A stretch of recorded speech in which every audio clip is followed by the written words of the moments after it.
Good afternoon. It is day 6. And yes, I look the same as day 5 is because I recorded day 5 on day 6 because I ran out of time on day 5. And I'm kind of glad I did because I got to cover a whole lot more that happened in the afternoon and evening of day 5. So that was awesome. Today on day 6, I really want to talk about it can always be worse. And again, this is my own personal experience through my life so far. And I know that this also segues into alcoholism. It's again, I believe that this is a life issue that has an alcohol related part of it. It's kind of the same but a little bit different. And that's what I'd like to discuss today. All throughout life, we know that it can always be worse. If you think back within your own life, some things that you struggled with, you've seen others that didn't have to struggle with it. But things that you have never had to struggle with, you see others that, it beats them up. And that is the absolute truth in alcoholism too. I used to get a lot of resentment, and I was really just envious to the point of angry about people that could just go out, have a good time, and drink, and then just turn it off. Have a couple, 4, or maybe on a Saturday have 6, and then wake up on a Sunday, feel fine, and not have to drink. And they wouldn't drink for a few months, and then they'd go out and have a good time again, and they weren't bound. They weren't a slave to alcohol like us alcoholics were and are. I'm sorry, I keep using it past this, but it's still present tense because once you have it, you have it. You still suffer with it. I struggled with that for a long time, which made my situation worse. And what I've come to find out is it's something I just cannot change. I cannot change another person. I cannot change what things do to other people. And when you really step back and look at it, that's pretty foolish. Why do we want to control someone else? As an alcoholic, our lives are, especially when we start out in the recovery process, our life is already unmanageable as it is.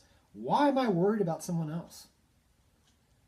And that's something I've had to face when I look back about myself. Like, why am I wrapped up in my own foolishness of worrying about, Joe Bob Diffie over there is got it so easy, and, that just makes me angry.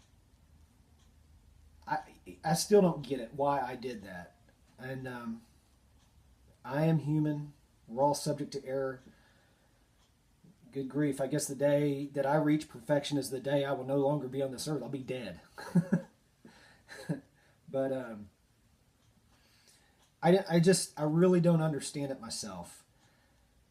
But talking with other people that have approached me and, that have the disease of alcoholism, that are in recovery,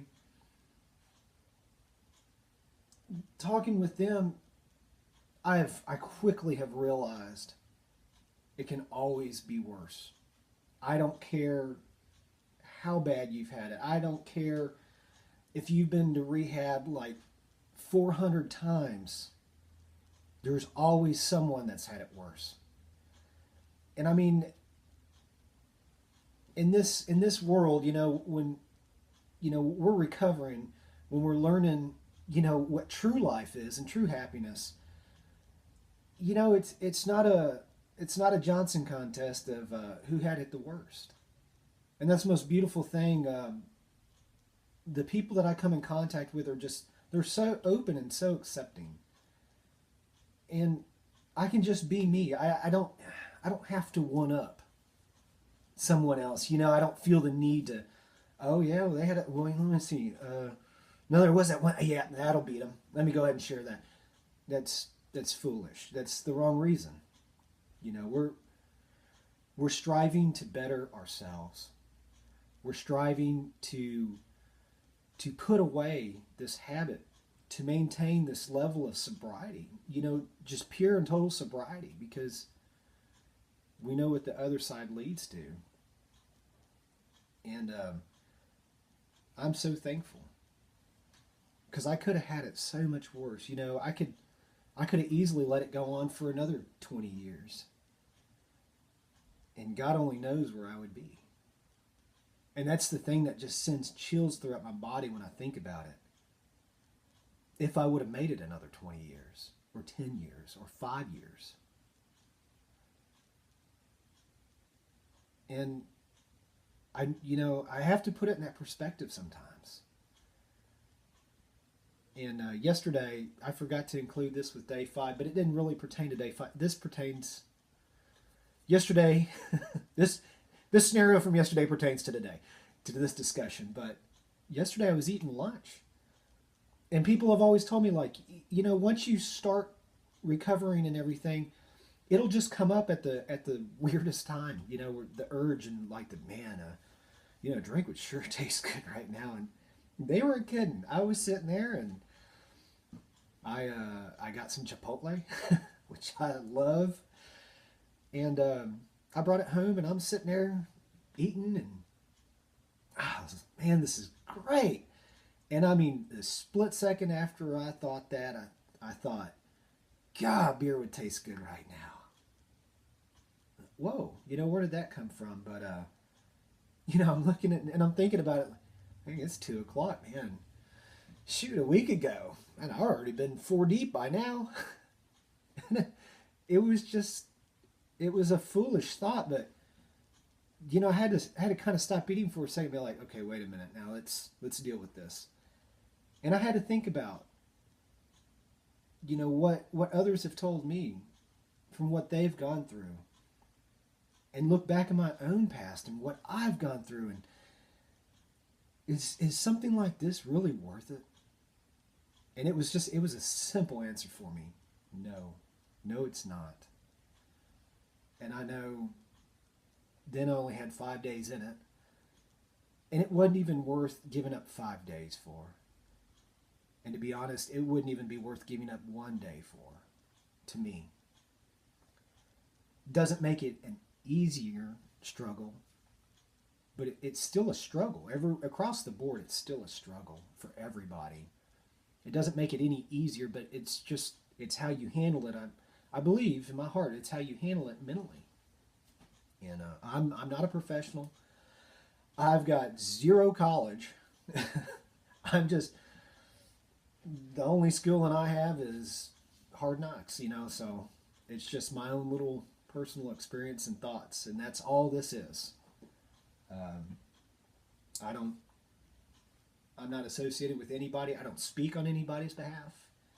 This is just my life and what I'm doing and what I'm going through. But the struggle's real for everybody.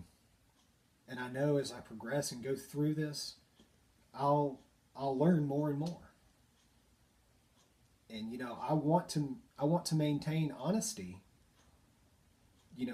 through this to others, so they can see. It's because it'd be foolish to tell somebody like, man, you can be sober, just do this, this, and this, and this, and you'll never have a problem again. It's just not true. I mean, I knew that going into this, that it's just not true. So, just realize that it is real, but realize that you're not alone. And you're not, what's the word? You're not uncurable. And I hate using the word curable, but you're not beyond help. You're not beyond change. You're never, the only people that are beyond help and change are the dead ones. You are never beyond. If you're still got a heartbeat, your brain is still processing things like breathing, there is hope. And that's, I feel that people get trapped in that. I mean, that's the way I felt. You know, I'm trapped into that thought of, well, this is just my life and I've just got to accept it. And I guess I'll just die drunk. I mean, hopefully I can hide it from everybody so at my funeral they're like, Lee, we didn't know what happened, but man, he was a great guy. You know, I mean, seriously, this is the lie I thought. And it wasn't true. It's not true. And that's the good news about all of this. There is hope. You know, I mean, there is a God. He's out there. And there's programs out there that, you know, I mean, once you find them, of your understanding, I mean, it will change your life. And, man, God doesn't want you to suffer. And I've always thought that he's got his finger over the button for the lightning bolt. And every time he sees me screw up, or every time he sees me having a good time, you know, he's ready to hit that button and zap me. And that's, I thought that for years. And it's just not true. He actually wants the total opposite for me. So, I mean, I'm just, I'm sorry, I'm just kind of thinking. Again, I take no notes. You know, I took a note again. I took a note this time. It's just the title. So when I look down, I'm thinking, but I'm kind of thinking back, you know, in the last 6 days, when you really look at it, the message is you're not alone. That is the entire message thus far. Everything else is, you know, just supported this message of you are not alone. So it's awesome. And I pray for you guys still out there suffering. Pray for you guys that are on track. I mean, we all need help. We all need support from one another. But just remember, it can always get worse. And that's when I made my decision 7 days ago. Stop now while I'm ahead. And that is just the way it is. And I'm glad I did. Even though I've still got battles to face, I'm glad I quit when I did. Because so many people care about me. You know, my family, even though I've caused them pain, some of them are still holding on to that. And they have every right to. I mean, I've done a lot. But they care about me, and just like there's people in your life that care about you. And I beg you, please quit while you're ahead. You're ahead because you're still living. But man, you guys need anything? I don't know much. Whatever you need, you know, send me a message. I'm not going to share your name. You know, it's between me and you. But my phone won't shut up. Love you guys. Pray for you guys every day. All of us, you know, that are out here in this battle together. And I hope those that are still trapped in the lie, I hope you make the decision. I really do. Because life is beautiful. It's awesome. And it ain't perfect. But it's awesome. And it's a lot more manageable. I never even would have thought. Love you guys. God bless.